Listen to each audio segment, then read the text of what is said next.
Тил адамзат карым-катнасынын эң маңызды куралы. Әлемде достугу менен бирлиги жайгашкан канчама тилдер өмүр сүрүүдө. Мамлекеттик тил жөнүндө мыйзамдын кабыл алынышынын 35 жылдыгына жана Ош мамлекеттик университетинин 85 жылдык мааракесине карата окуу жайда тил борборлору тил биримдиктин жана маданияттын башталышы аттуу интеллектуалдык сынак уюштурду. Конкурска окуу жайдагы 9 тил борбордон 9 команда катышты. Мындагы максат жастардын шаармачылык кабилетин шыңдоо және негизгиси олардын көп тил игерүүнү ыкпал этүү және осы Ош мемлекеттик университетине жумуш жасап жаткан тил орталыктарынын жумуштары менен кеңирээк тааныштыруу, маданият аралык байланышты, достукту ныгайтуу, студенттердин бири-бири менен карым-катнасын кеңейтүү максатында осы шараны уюмдаштырдык. Сынак 5 этапта болду. Алгач студенттер ар кайсы улуттун тилинде саламдашты.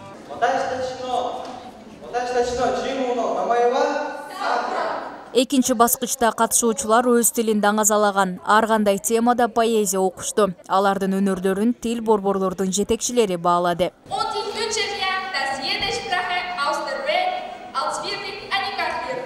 Үчүнчү турда тилди оңой үйрөнүү боюнча буга чейин тартылган видеону калыстар тобуна көрсөтүп, ар бир улуттун каада салттарын студенттерге атайын ыкмаларды колдонуу менен түшүндүрүп беришти. Акырында командалар логикалык жана тил билүү деңгээли боюнча суроолорго жооп беришти. Биз бир жумадан бери даярданып келебиз. Бул иш-чарадан өзүмө керектүү маалыматтарды алдык дегенде.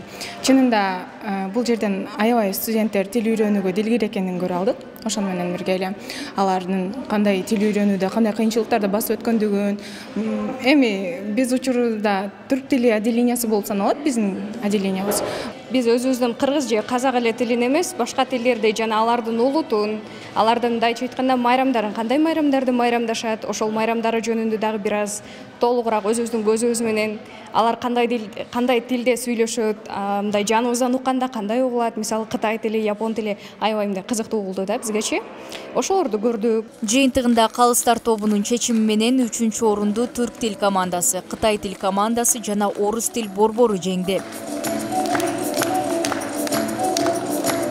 Экинчи орунду кыргыз тили, адабияты жана маданияты борбору жана англис тил командасы ээледи. Ал эми биринчи орунду казак тил жана маданияты борборунун студенттери ээледи. Гран-прини жапон тили жана маданияты борбору алды.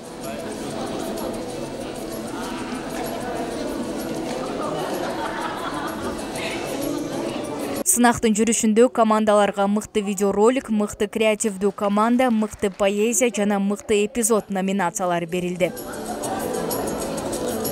Мерим Айтмаматова, Нурсултан Бакай уулу, Ош жаңылыктары.